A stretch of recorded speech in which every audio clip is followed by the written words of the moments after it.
যদি বাপের বেটা হও তো পতাকাটা না ছিঁড়ে পরিষ্কার করে বলো 84 লক্ষ ভুয়ো জব কার্ডের টাকা কাকে কাকে দিয়েছ। যদি ওটার হিসাব দিয়ে দাও তাহলে আমরা আমাদের পতাকাটা নিজেরাই খুলে পার্টি অফিসে ঢুকিয়ে দেব।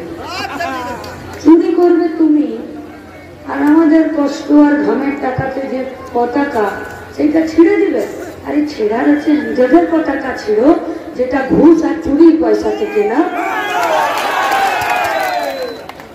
কোন পুলিশের ছাতার তলায় বাঁচতে চাইছে? কোন পুলিশকে ঠিক করতে হবে যে ছাতা একটা হয়, সেই ছাতা ফুটিয়ে নিজে বাঁচো, নইলে তৃণমূলকে বাঁচাও। যদি তৃণমূলকে বাঁচাও তাহলে কিন্তু তোমার মাথাতেও ফাঁকা মাথাতে বেল পড়বে, আর মাথা ফেটে গেলে দায়িত্ব আমাদের না। তাই পুলিশকে ঠিক করতে হবে, পুলিশকে যে তোমরা কতদিন তৃণমূলকে বাঁচাবে, কতদিন।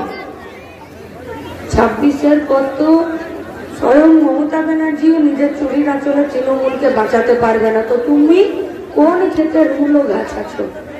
থাকবে তো মাটির তলায়, পারবে না বাঁচাতে। কি চাইছে ওরা, আর আপনারা কি চাইছেন?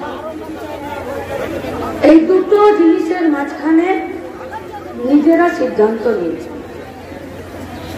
গোটা দেশে বিজেপি চাইছে এক দেশ, এক ভাষা, এক জাতি, এক ধর্ম, একটাই ভোট, একটাই নেতা, একটাই ট্যাক্স। সম্ভব?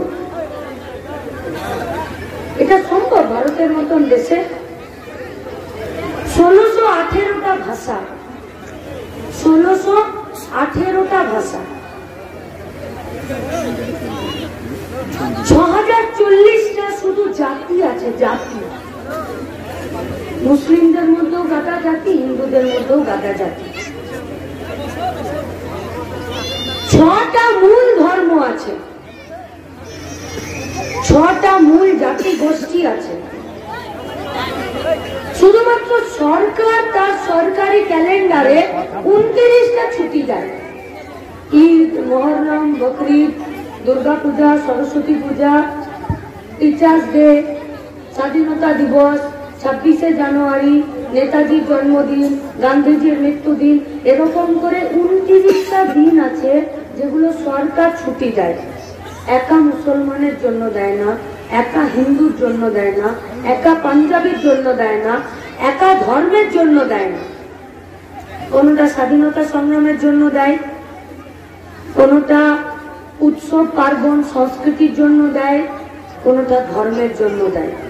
এই গোটা দেশকে এক ভাষা, এক জাতি, এক ধर्म, একটা कास्ट, इस हिसाब में खड़ा किया जा सकता है? नहीं, कभी भी नहीं।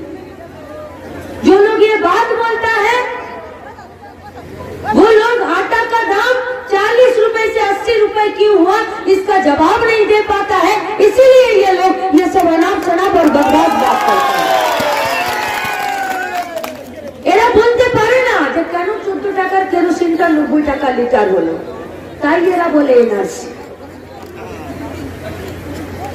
এখানে যে কেউ একজন হাত তুলে বলুন তো আপনার বাড়িতে আধার কার্ড আছে, ভোটার কার্ড, রেশন, এই যে গ্যাসের লাইন নিয়েছেন তার খাতা আছে তো, ইলেকট্রিকের বিল আছে বাড়িতে, ব্যাংকের অ্যাকাউন্ট, কাস্ট সার্টিফিকেট, বাচ্চা কেউ জন্ম নিলে তার জন্ম সার্টিফিকেট, পাড়াতে কেউ হ্যান্ডিক্যাপ থাকলে তার হ্যান্ডিক্যাপ সার্টিফিকেট, মাধ্যমিক পাস করেছে তার সার্টিফিকেট।